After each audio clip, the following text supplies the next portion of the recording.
You're listening to Sustainable Photography, a podcast all about business tips, inspiration, and confidence building. I'm Ingvild Kolnes, the host of this podcast, and after over a decade as a photographer, I now help talented photographers run sustainable businesses.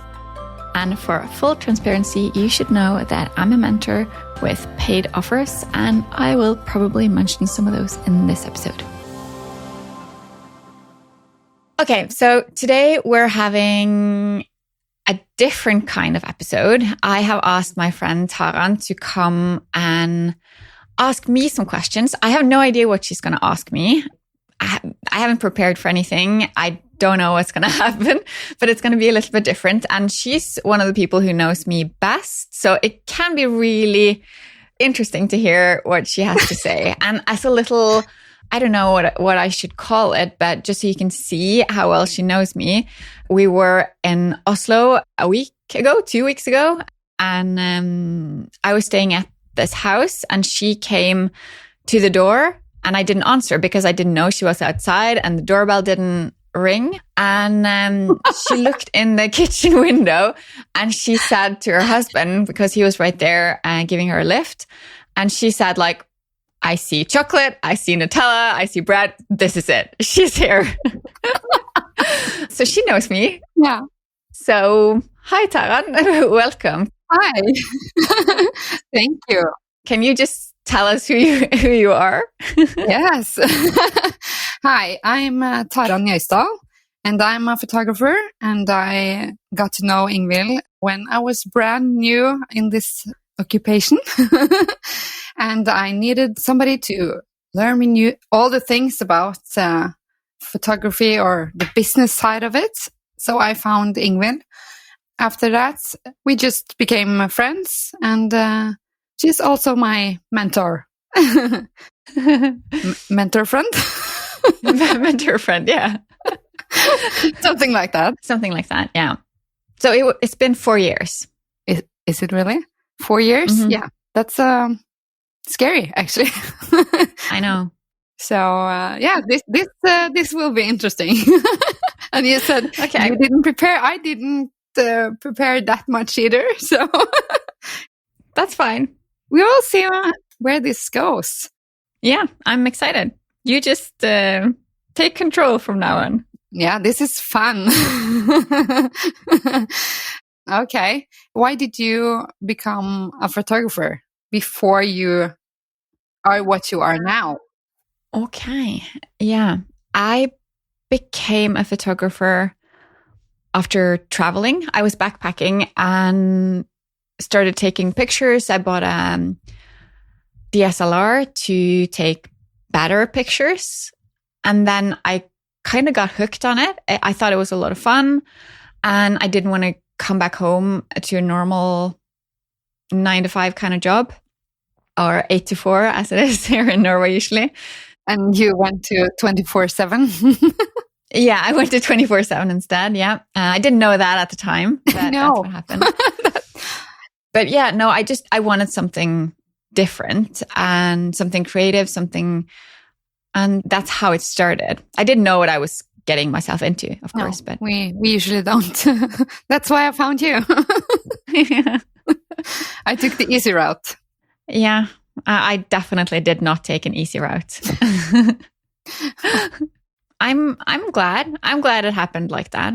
It wasn't like a straight, like, oh, I started taking photos and then I quit my job and then I'm here. It was a lot of ups and downs, and I had a part-time job for years. Yeah, and you had some criteria, didn't you, to quit your job? Before I quit my job, yeah, I was going to have like a certain amount of money in my savings account. I had a different house at the time, so I was going to sell that house. And the house we have now, we were renting out half of it. So I was going to get people to rent that half just to have some kind of security. I was going to have a certain amount of weddings booked for the following year. There were a few things like that. And then when everything was in place, I quit my job. And that's that. I haven't looked back since. It really changed everything going full time, because I could take all my energy and put that into photography instead of splitting my days. And And how did your journey mold you into what you are doing now? Ooh, good question. You know, when I didn't have a job, like when I had no job, I have done like those kind of personality assessment tests that you do when you're going through like a recruitment process or something like that. And yeah, my brain is mainly analytical and theoretical. And creativity, it's there, but it's not like my highest score or anything. So I've always known that I like the boring stuff. I like, the sorting and figuring things out. So it's just something that I've done all along with my photography. I've just been like, okay, so how can I improve this process? How can I make this easier? How can I do this better? So that has something that's always been there. And I haven't known why I've done it. I've just always tried to improve the things while I'm doing it. And I always knew that I liked the business side because when I got to know other photographers, I realized they didn't look at their numbers and try to make sense of things. And they didn't think that much about the business. It was more like a creative outlet rather than, the business side. So I've focused a lot on that. And then in speaking with others, I realized that I know some things that they haven't thought about. And it just became really natural to me to just share what I knew, if they wanted to know, of course. And I think that's been the biggest part of it, just getting to know other photographers and seeing some of their struggles that I didn't find so difficult. And I especially remember, looking for other photographers that I knew were really, really talented and not being able to find them. For example, in Google, I remember thinking like, how come I'm really high up in the rankings and they're not here and they're 10 times better than me? That doesn't make any sense. And I remember kind of that sad feeling of like, oh, it's not the best photographers that you see. It's just the ones that are the most visible. And I felt like it kind of became my, I don't know. Obligation Maybe, yeah, to help the talented ones to get found instead of they being the ones that ended up burnt out and giving up, which is what I so often saw. Because photography can be hard work because you decide everything. You set your own boundaries. And when you do the thing that you love the most, setting those boundaries can be really hard. And meeting with clients who maybe don't understand and demand too much of you is really challenging. And I thought that was so sad that it's the best ones are not the best ones. It's not okay. When did you notice that you were like changing your business into something else? I don't remember the year, but I think it must have been 2018. I remember so clearly because I was doing a wedding the next day. So it was a Friday. And I was at my cousin's house in Oslo. It was her summer house. And I was really looking forward to the wedding. But I was chatting with a friend on Instagram. And she's really good. She's so talented, but she was really struggling to get bookings. And we were talking back and forth and I asked her some questions and it turned out that there were some really like fundamental things about running a business that she'd never thought about. And I was like, I know this stuff. I can really help her. And that was like the big turning point where I was like, okay, I should really do something about this. But I was really scared and nervous. So it took quite some time. Maybe it was even before then. Maybe I'm wrong about the year, but I know that I was working on my program, the one that you've been in and the one that you are in, for like the longest time before anyone ever knew that it existed, because first of all, I wanted it to be really good. And second of all, because it was too scary to because then you have to like announce that you know stuff. Yeah. Like, come to me. you have to say like, I think I know better than you. And that's not it. It's just that I've had a different focus. But it's the feeling of it. Yeah, it's the feeling. And maybe especially in Norway, it's not the same now, but a few years ago, people who wanted to do education were really looked down on. It was like, oh, you're trying to make money out of photographers. And like, that was just a really bad thing. And to me, it was like, but this is, I don't know what else to call it, but like, this is my calling. This is what I'm supposed to do. Yeah. And I felt like I couldn't do it. I felt like I needed to hide that. And I didn't know that many photographers. And I was really worried that the photographers I did know would kind of turn their backs on me when they found out that I was doing education, because they were saying really not so positive things about that kind of stuff. But then when I saw that some of them were getting into mentoring and education, I was like, okay, so they can do it. It's just everyone else that can't do it. Then surely I can do it too. But as a way to kind of hide, I did start in English because it was too scary to do it in Norwegian, because I felt like I would be more invisible if I did it in English, which clearly is not the case. But that was the thinking behind it. It's kind of the opposite, I think, but maybe in Norway. Yeah, I understand what you mean. Yeah, it didn't work like that. I don't think I'm invisible anymore. And I don't really care anymore either. Like if someone thinks that I'm doing something wrong, that's their opinion. So I'm over that. Good for you. But that doesn't mean that I enjoy being visible. No, I totally get that. Mm-hmm. I feel the same. Mm-hmm. Yeah. Okay. But what do you like to do when you're not working, if that happens? I feel like this is a trick question. Kind of is. Yeah. Well, I have a dog. I was about to say my favorite person, but it's a dog. My favorite dog. Not your boyfriend? I was just starting with the dog, okay? Right. So I have a dog, and I love being with her. Yeah. And of course, my boyfriend, of course. I know. I'm just teasing you. Yeah, I know. My favorite thing is probably just being at home and being with them. Like my favorite thing is lying on the sofa with both my dog and my boyfriend with a blanket, watching something on TV. That's probably my favorite thing. And having your computer in your lap. Even without the computer, that is my favorite thing. But I have told my boyfriend that when you fall asleep, when we watch something, that's okay, because then you guys, that is my boyfriend and my dog, can just lie there and sleep, and then I can work. So we're still together, but I can work at the same time. And he's like, oh, so your favorite thing is when I'm sleeping. But it's not true. It was kind of taken out of context, but that's my favorite thing, just being at home doing nothing, if you want to call it that. That's the thing. We tend to always do some kind of renovations, so I really like that as well.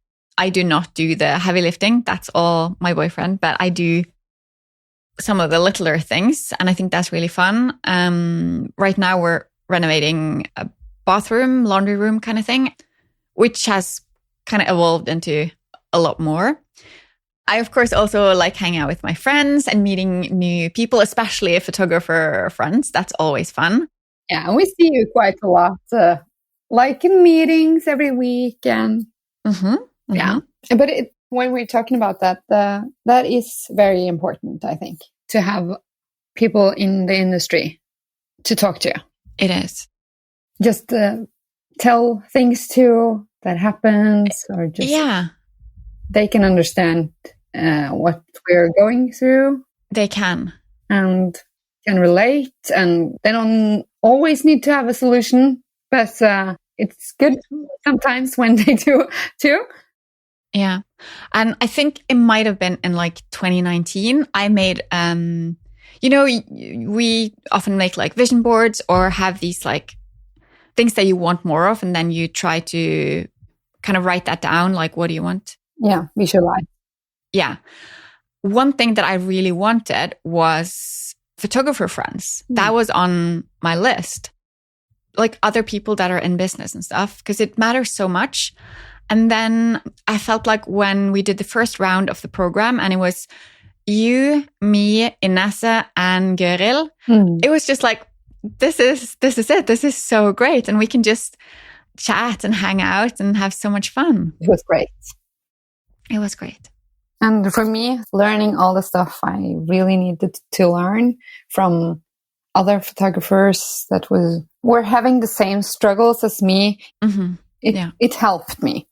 Like, okay, so even though you guys have been doing this, you have a lot of the same questions as me. I didn't feel like an outsider, if you understand. Yeah, I definitely understand. And I think that's something that is important to know, that no matter how long you've been a photographer for, or no matter how long you've been in business for, there's always, something that you don't know. There's always something that you can get better at. There's always something you're unsure of. I mean, if you're not unsure of anything, there must be something wrong with you. That's what I think.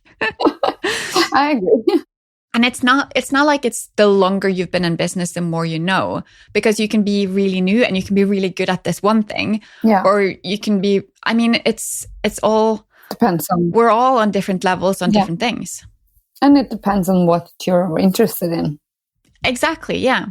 And that's what I keep telling you, that there's so many of us, because that's something that I think is really important when you're in a group with a lot of others. We all have different strengths and we can learn so much from each other. And one thing that I keep telling you is that you know so much about like the tech stuff, the systems and the softwares and stuff. And not everyone else does. And we want to learn what you know. And that's kind of funny, I think, because I don't see it that way. But yeah, I'm slowly leaning into it. Yeah, good. but it took you a while too to understand that. Oh yeah. That you knew stuff that others didn't, and I think that's the way it is for many people. Yeah. I'm actually, when I see new educators, or I don't know what to call it, pop up, it's more often than not photographers who haven't been doing it for very long, and a part of me is like jealous almost that they can just without worry just jump into it, because it took me so long to get into that place of being ready. I felt like I needed to really prove myself as a photographer first. I didn't want to just be one of those people who, even though I wanted to be an educator way before I thought that I was that good a photographer, but I felt like I needed to prove myself in terms of like having enough income and having, I have awards from competitions and stuff, because I felt like I needed to be good at that before I deserved to be taken seriously as an educator. I don't necessarily think of it like that now, because you can be a terrible photographer and still be great in other things. It doesn't really matter, but it's just having that kind of confidence and not caring that I think can be really healthy. Yeah, I totally get that. But I understand why you thought that. That's because in a way it kind of feels easier if I know that you already went that path, on that same path as me. I know that you can relate to what I'm thinking. So yeah, I totally get that. Yeah, maybe you could have done it without doing all of that, but I think it's all a part of your journey. Yeah, it's not like I regret it. It's just that I kind of think it's a shame that I've held myself back for so long from what I wanted to do. We do that. We do that. But I do think it's good, because if I hadn't known enough about photography and all the emotions that go into it, it's really hard to empathize if you're like, oh, I'm finding it really hard to cull, or when I don't hear back from my clients. It's like, of course, that's always hard. But we have to like still move forward, but I understand it so much because it sucks when you don't hear back. Yeah. Or when you have like 1,000 images and you know you should get it down to half of that. Yeah, I know that feeling. We all do, I think. But when we're talking about regrets, do you have any regrets in my life? Yeah, why not? Sure. No, actually, I don't, because I honestly believe that if I had made any choices in my life differently, I wouldn't be where I am today. And this is where I want to be. But that does not mean that I think that I've made all clever decisions or that I haven't hated being in some of the situations and decisions that I've made at the time. But right now, I'm very happy that everything has turned out the way they did. Yeah. And that's a good thing, that you can always learn from things and take that with you. Like you can always take something out of a bad situation and turn it around. So yeah, I totally agree. Yeah. That's what I wanted you to say. Oh, good. I'm glad I'm replying as you had planned. Good. Yes. What has been one of your biggest struggles? In my business, I'm assuming. Yeah, you can take your business. Oh, there's so many. I don't know how to choose. I guess I've found it hard to move from like one location to another, because I had my business in 3 different places, and that's felt hard because it's felt like I needed to start over. Yeah. And dealing with competitors, feeling like I needed to compete with the other people around me. Like I remember when I moved to, I guess I was living here in Kristiansand, and there was this one photographer who was a friend of mine, and she was really good. Like she'd gone to photography school, which I haven't, and she was just so good. And then she was there, and I felt like she was competition because she moved here from a different city. And then I moved to like way up north. And then she moved there too, to this like tiny place in Svalbard. And it was like, what are the odds that she's coming from here to there? And then after I living there, I moved back down here, and then she moved back down here. And I was like, she's following me. This feels really, really, I just remember the feeling of how I needed to compete and that I wasn't good enough to compete. That was really, really stressful. Of course, now I don't think of it like that at all. But at the time, that feeling of almost having enemies. I remember just looking at everyone else around me like, everyone's doing so much better than me. It looks like, why did those people book that one? They should have booked me. When you have meetings, that feeling of competition, that's been really stressful for me. If somebody else has the same feelings, do you have any advice on how they should think about it, or how they should like cope with those feelings? First of all, I would say try to get to know those people, because they could be your greatest supporters and your best friends. And second of all, I would say figure out who you are and who you want to be as a photographer, because then you're no longer competing with everyone. You're just being your best self, and it doesn't really matter that there are other ones out there, because you're focusing on getting your clients and not like who's stealing yours, because it doesn't really work like that. And finally, and maybe most importantly, it has to do with working on your mindset, to not thinking like, oh, we're in the same place, so we are competing against each other, but like thinking about, how do I really think about this? How many clients do I really need? Do I really think that I can do this or not? Just focusing on you and your mindset and how you think, because if you're feeling like there's never going to be enough for me when there's a competitor around, you're not going to feel any differently if they go away, because you felt that way before you discovered them. So working on mindset, which I think is a lifelong thing. It's not something you do and then you're you're done with it. You just have to keep working. I know. You have to keep working on that. That's true. When we're talking about mindset, how do you go about working on it? How do you set your mind to changing how you think? The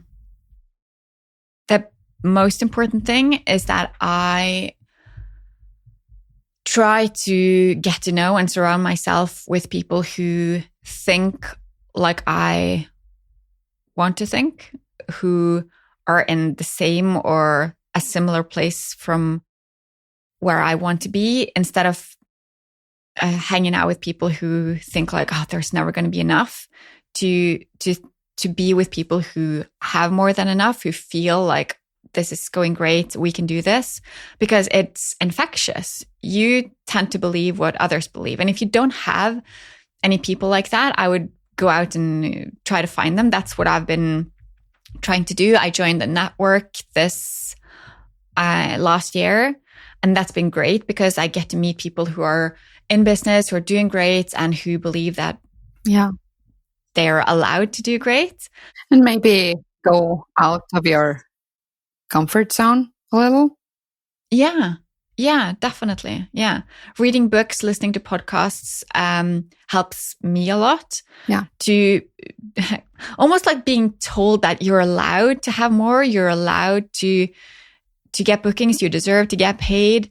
And I also have like little notifications on my phone that are popping up every day telling me stuff like, you're allowed to charge, you deserve to do great, those kind of things, which sounds like such a cliche, but it does work because you kind of remind yourself all the time, because we tend to in our heads say, the bad things like, oh, I shouldn't charge for this, or I understand what you mean.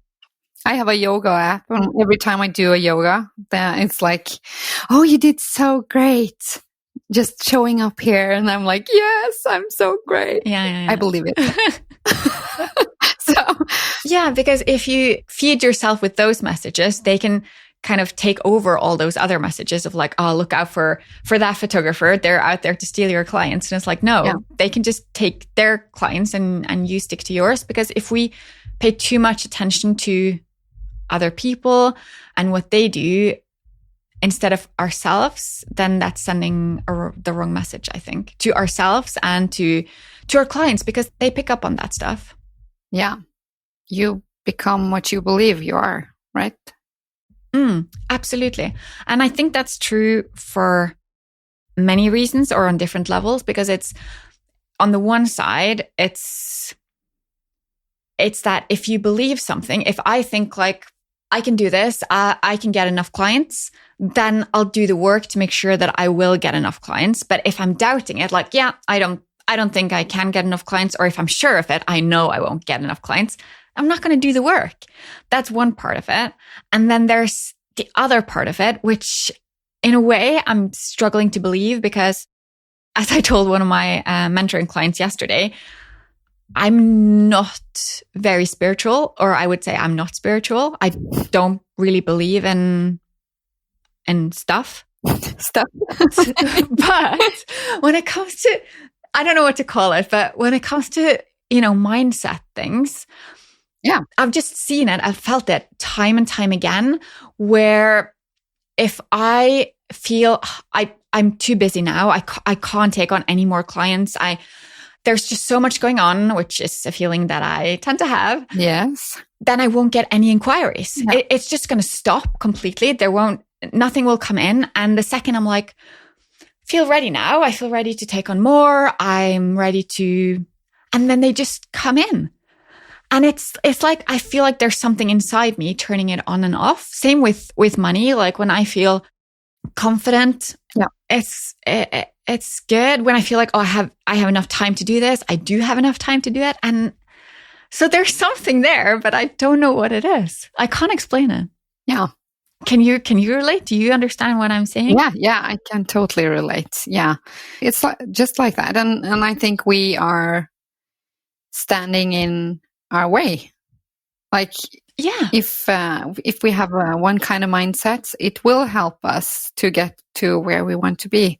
And if we think badly about ourselves, it will make it more difficult to get to where you want to be. Mm-hmm.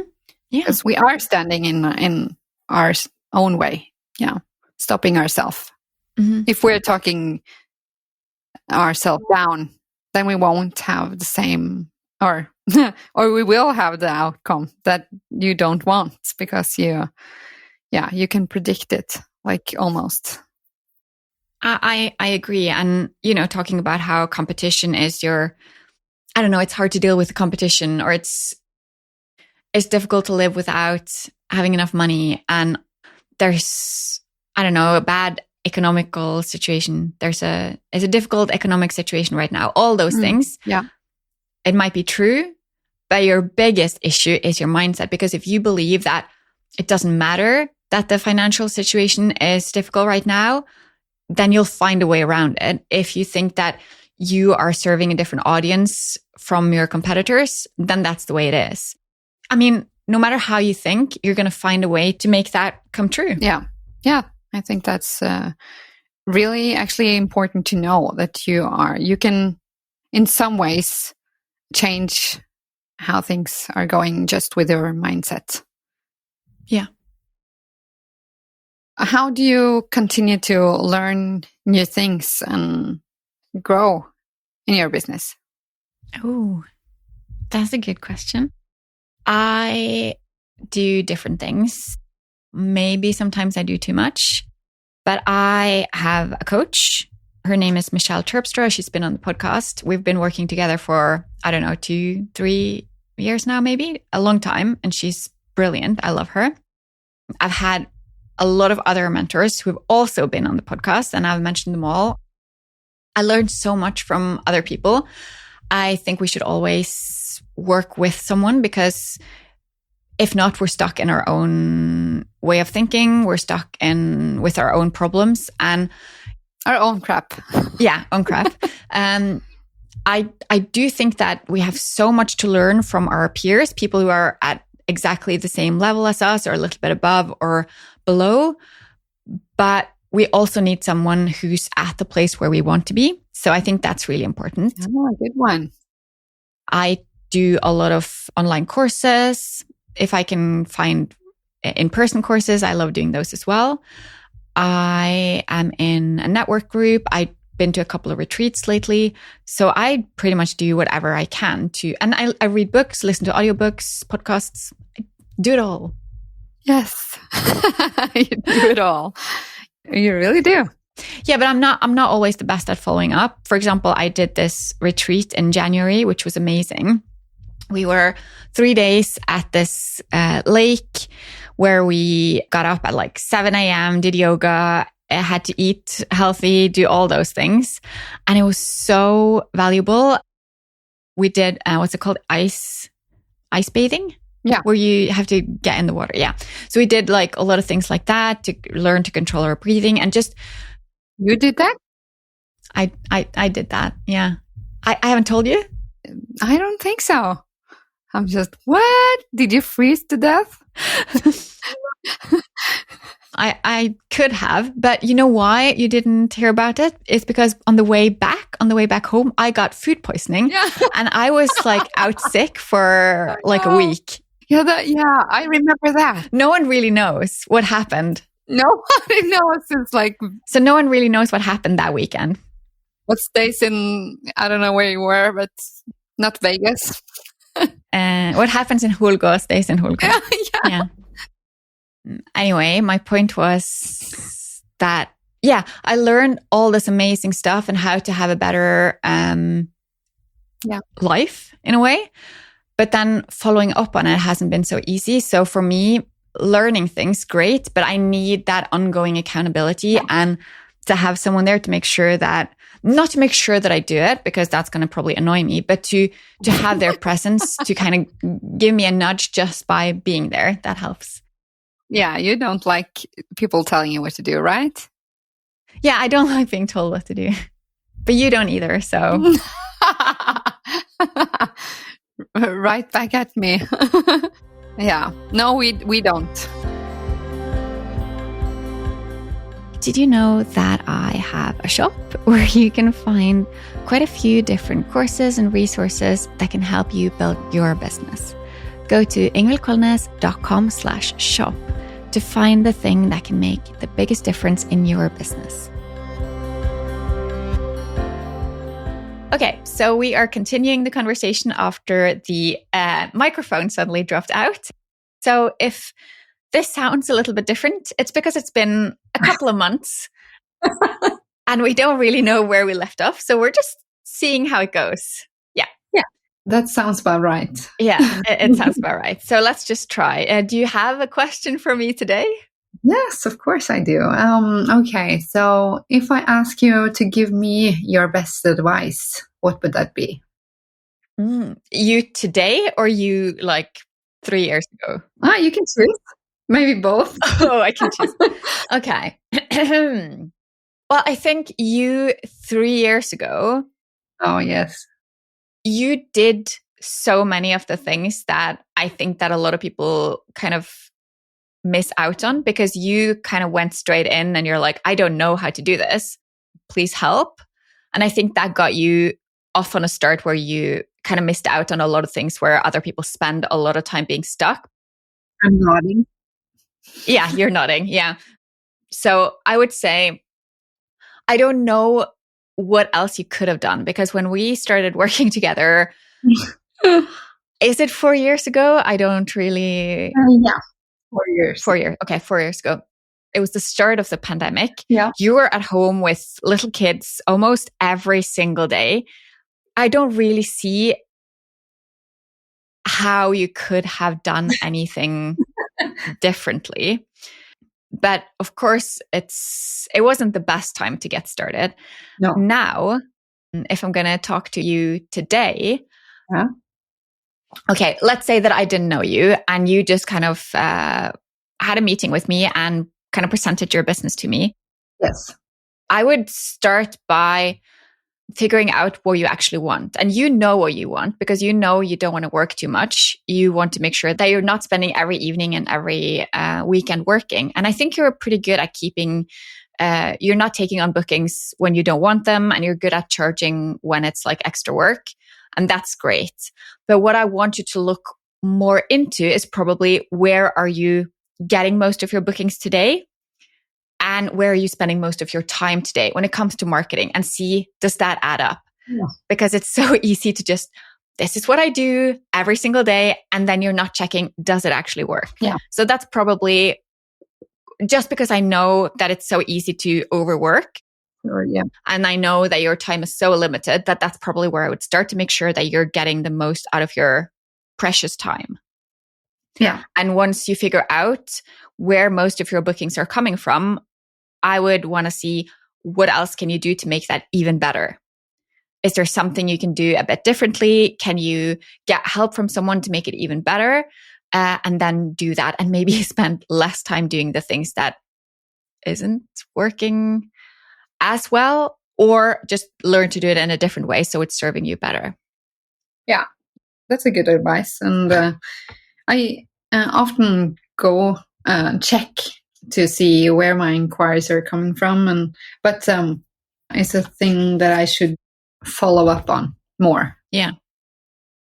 Try to see if I can make a plan. Yeah. You know, I'm a person. Yeah, I know you don't like to plan, but I do think it can save you a lot of wasted time, because if you see that, I get 10 out of 13 inquiries through Instagram and I'm spending an hour there every week, what would happen if I were to spend 2 hours on Instagram? Like that kind of thing. Yeah, I totally agree. I should do that. Yeah. Okay, so if you think about your career so far, what is the strangest thing that has happened to you along the way? The strangest thing. I would say that I feel like I experienced more strange things in the beginning. There's not that many strange things that happen anymore. In the beginning. That's good. Yeah, I think it kind of comes with the territory when you start charging more and you're more selective about who you decide to work with. But I still think that my first wedding was my strangest wedding, because after the ceremony, we went back to their house to like get some things and just, I don't know, I think I was getting some detail photos and stuff. And the groom and his best man sat down to play PlayStation for like an hour or so. And it's like, it's your wedding day. Shouldn't you kind of prioritize being with your new wife? I don't know. It was just a little bit strange. But now that I think about it, maybe it's just really nice that they just did whatever they felt like. Yeah. But at the time, I still remember that really strange feeling of like, what is going on here? This is strange. It felt strange to me. Yeah. But we all have those moments, I guess. Yeah. If you remember a time, like, do you have like one thing that has happened that you were surprised by, that really took you by surprise? Something that happened. Could be during a wedding, could be during a session, a customer. You're thinking about one specific happening? No, I'm not. Because there was this one wedding where you came with me to help me out. And oh my God, yes. Yeah. The groom's son passed out. He like had a seizure or something during the ceremony, and I had to phone the ambulance. And that was horrific. Yeah. That surprised me. I had not seen that coming. He was fine. He went away with the ambulance, and he came back after a few hours. Yeah, that was scary. Yeah, so everything was fine, but that was scary. That is actually my most surprised moment too. Yeah, that wasn't a good day. But the wedding outside of that was a really lovely wedding. So that part was good. I agree. I agree. Yeah. But other than that, I guess it's to do with clients and just really experiencing how different people are. Like some people, you would think that, like, for example, meeting someone for an engagement session and they're like the most chill people ever. And then on the wedding day, it's like they've switched personalities and they just become so obsessive over every little detail. That's surprised me quite a lot. Now, I don't think it's something that I would think that much about because I've gotten so used to it. But I guess people don't necessarily know themselves in a lot of situations. People tend to overestimate maybe what they're capable of. And I think that's true. Yeah. It's something that they haven't done before. So maybe people have different reactions than they thought they would. Exactly.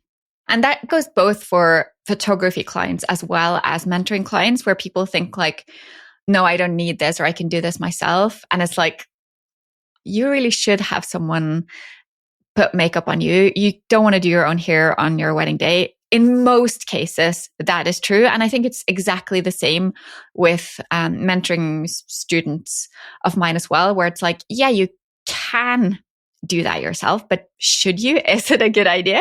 Or is it going to kind of make everything else that you do in your business not as good because you just wanted to do it yourself to save a little bit of money that could easily cost you a lot? Totally. Yeah, I agree. Yeah. That's why I found you in the first place. So. Well, it was lucky that I was on Pinterest just when you were on Pinterest, because I don't really focus too much on Pinterest anymore. I know. And that's also another thing, focusing on everything at once. I've tried so many different ways of marketing. And after a while, it's just like, oh, I have forgotten about that. But Pinterest obviously has worked at some time. So maybe I should go back to pinning things again. Maybe. Yeah, because testing and trying. And I think that's not that you asked, but that's one thing that I would do something about in my business. Have someone to help me out more. Someone who can just tell me like, shouldn't you start pinning your podcast episodes to Pinterest? Don't worry, I'll do it for you. That's what I want. That's what I want. Like we talked about, I want to have a person to, like, you can just ask, should I do this or should I do that? Yes. And it's like, you should do that. That's great. But I want someone to actually do it as well. Do it as well, yeah. Yeah. That would be good. I am kind of stretched for time as it is, so I don't want to take any more on. Of course. Yes. I can relate to that. Yes, I think most people can. And that's why it's such a shame where we're all, again, just trying to do everything ourselves because it's so hard to trust someone else with it. And that is what I want in my business, someone I can just trust to handle things for me. Yep. Maybe when we do this kind of episode again sometime, that's what I'm going to say, that I found the person and now everything's just running smoothly. I wish you would find that person. Uh-huh. I'm going to try. Yeah, that's good. What would you want in your business? I kind of want to say. Okay. So if someone's listening, there's people out there ready to book you to help us out. Like, what is it called? Personal assistant. Yeah, like a VA or something. Yeah, like all the little stuff I don't want to do. Yeah, like so much time, and that I forget to do. The things that I just spend so much time on, and that I easily forget to do. That is, and often I forget to like put that into my schedule. That is a lot of little things that need to be done because every time I get a day and I think, okay, this is my editing day, and then I have that day and I'm like, oh no, I need to do this and this and this and this and this, and suddenly the whole day is over. Exactly. Because all the little things were actually quite important. All the little things usually, or not all of them, but some of the little things can be important. Yeah, absolutely. I guess I can ask you a final question. How do you feel your business is today? How solid do you feel it is compared to how it was when you started out? Do you feel more like this is my job now, or? Yeah, I really do feel that right now. And it has taken time, but I think it would have taken me more time if I had done it all by myself, like figured out everything. Definitely. Yeah. This year, it's 3 years since I quit my job. And that has gone by fast. But I started with almost no customers at all. So for me to like have what I have now, it's more stable. Yeah. More, but it's ups and downs, but I feel like I have a business now. That's really good. I think having those ups and downs are, I don't know, I don't think they're communicated enough. Everyone has them. Everyone thinks like, should I quit? Should I start looking for like a real job? Can I do this? Is it possible? So I think just hearing that everyone has them, and if you stick with it and you keep learning and doing things differently when you need to, it's going to work out in the end. Yeah. And for me, actually, I have, it's weird because you always say that you need to learn people how to say no. And I have really incorporated that into my business. That's saying no. Yeah. I have also actually learned to say yes a lot. Oh, that's good. That's good. Yeah, because I almost didn't start out because I was like, no, I can't do this, or I'm too afraid, or I don't have the courage. I can't do like you guys. Like everyone says, like, if I can do it, you can do it. That's true. It is true. Just have to make up your mind. Don't quit. Yeah, I agree. You have to go for it. You have to decide this is going to happen. I need to go for it. I think mindset has everything to do with it. It does. Yeah. You have to learn the things you need to do. And you can figure out most things on your own, but it can also waste you so much time and so much money if you do. I have tried many things, like to check if it's a fit for me. Like, do I like to do this? And I can do it, but it's like it's trying and failing and learning from mistakes. I think. Yeah, it's really important, and not being afraid to fail. Yeah, don't look for that. This is the right way to do it, because that doesn't exist. Just try things until you find whatever it is that works for you. And even then, don't be afraid to keep developing that and making it better and better. And if you reach that point where you think like, I know everything, I don't need anyone's input or anyone's help, you've gone too far, because that place does not exist. The more you learn, the more you realize that you don't know anything. So yeah, that's a really dangerous place to be. So don't stop learning. Never. Yeah. Perfect, Taran. Thank you so much for redoing these questions after losing the audio there at the end.